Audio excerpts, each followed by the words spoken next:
Ranya smuggling case ಸಂಬಂಧ airport ಅಥಾರಿಟಿಯ ಅಧಿಕಾರಿಗಳ ಬಗ್ಗೆಯೂ ತನಿಖೆ ಆಗಲಿ ಅಂತ ಸಚಿವ ಸಂತೋಷ್ ಲಾಡ್ ಆಗ್ರಹಿಸಿದ್ದಾರೆ. ಶಿವಮೊಗ್ಗದಲ್ಲಿ ಮಾತನಾಡಿದ ಸಂತೋಷ್ ಲಾಡ್, ಮಹಾರಾಷ್ಟ್ರ ಗೋಲ್ಡ್ ಸ್ಮಗ್ಲಿಂಗ್ನಲ್ಲಿ ದೇಶದಲ್ಲೇ ನಂಬರ್ 1 ಸ್ಥಾನದಲ್ಲಿದೆ. ದೇಶದ ಯಾವ ಏರ್ಪೋರ್ಟ್ನಲ್ಲಿ ಎಷ್ಟೆಷ್ಟು ಗೋಲ್ಡ್ ಸ್ಮಗ್ಲಿಂಗ್ ಆಗ್ತಿದೆ ಅಂತ ಸಮಗ್ರ ತನಿಖೆ ಮಾಡಲಿ ಅಂತ ಒತ್ತಾಯಿಸಿದ್ರು.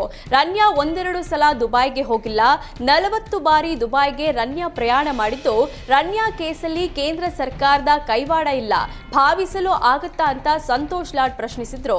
ರನ್ಯಾ ಕೇಸಿನ ಹಿಂದೆ ಕಸ್ಟಮ್ಸ್ ಅಧಿಕಾರಿಗಳು ಶಾಮೀಲಾಗಿದ್ದಾರೆ. ಕಸ್ಟಮ್ಸ್ ಅಧಿಕಾರಿಗಳ ಬಗ್ಗೆಯೂ ತನಿಖೆ ಮಾಡಲಿ ಅಂತ ಸಚಿವ ಲಾಡ್ ಆಗ್ರಹಿಸಿದ್ರು. ವಕ್ಫ್ ಸಚಿವನಾಗಿದ್ದರೂ ಜಮೀರ್ ಅಹಮದ್ ಖಾನ್ಗೆ ವಕ್ಫ್ ಬೋರ್ಡ್ ಅಧ್ಯಕ್ಷರ ಆಯ್ಕೆ ವಿಚಾರದಲ್ಲಿ ಹಿನ್ನಡೆಯಾಗಿದೆ. ಎಐಸಿಸಿ ಅಧ್ಯಕ್ಷ ಖರ್ಗೆ, ರಾಜ್ಯಸಭಾ ಸದಸ್ಯ ನಾಸಿರ್ ಹುಸೇನ್, ಆಪ್ತ ಸೈಯದ್ ಅಲಿ ಅಲ್ ಹುಸೇನಿ ಅವರನ್ನ ಅವಿರೋಧವಾಗಿ ಅಧ್ಯಕ್ಷ ಸ್ಥಾನಕ್ಕೆ ಆಯ್ಕೆ ಮಾಡಲಾಗಿದೆ. ತಮ್ಮ ಬೆಂಬಲಿಗನನ್ನ ಪಟ್ಟಕ್ಕೆ ಏರಿಸಲು ಜಮೀರ್ ಅಹಮದ್ ಕೊನೆ ಹಂತದವರೆಗೂ ಪಟ್ಟು ಹಿಡಿದಿದ್ದು, ಆಪ್ತನಿಗೆ ಪಟ್ಟ ಕಟ್ಟದಿದ್ರೆ ರಾಜೀನಾಮೆ ಕೊಡ್ತೀನಿ ಅಂತ ಬೆದರಿಕೆಯೂ ಒಟ್ಟಿದ್ರು. ಆದರೆ ಜಮೀರ್ ಆಪ್ತ ಅನ್ವರ್ ಪಾಷಾಗೆ ಪಟ್ಟ ಕಟ್ಟಲು ಎಐಸಿಸಿ ಅಧ್ಯಕ್ಷ ಖರ್ಗೆ ಹಾಗೂ ಸಂಸದ ನಾಸಿರ್ ಹುಸೇನ್ ವಿರೋಧ ವ್ಯಕ್ತಪಡಿಸಿದ್ದು, ಸೈಯದ್ ಶಾ ಅಲಿ ಉಲ್ ಹುಸೇನಿಗೆ ನೇಮಕಕ್ಕೆ ಖರ್ಗೆ ಸೂಚಿಸಿದ್ದಾರೆ.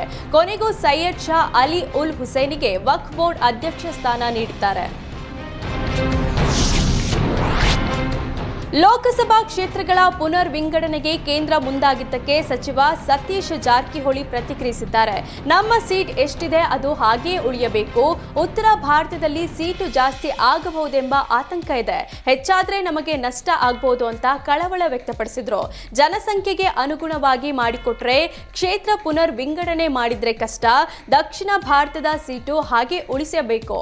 ಕ್ಷೇತ್ರ ಪುನರ್ ವಿಂಗಡಣೆ ಹೆಚ್ಚು ಕಡಿಮೆ ಮಾಡಿದ್ರೆ ರಾಜಕೀಯದ ಮೇಲೆ ಪರಿಣಾಮ ಬೀರಲಿದೆ.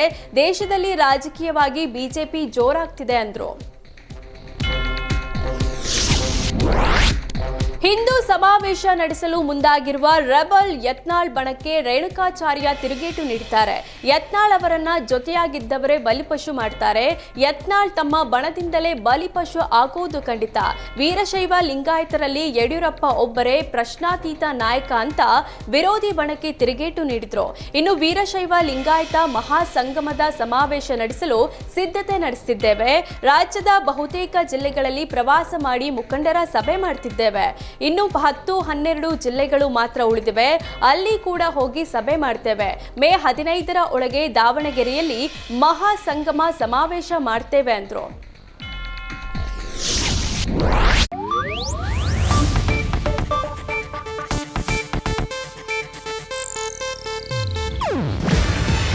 ಇದು ಏಷ್ಯಾನೆಟ್ ನ್ಯೂಸ್ ನೆಟ್ವರ್ಕ್ ಪ್ರಸ್ತುತಿ. ನೀವು ನೋಡ್ತಿದ್ದೀರಾ ಏಷ್ಯಾನೆಟ್ ಸುವರ್ಣ ನ್ಯೂಸ್.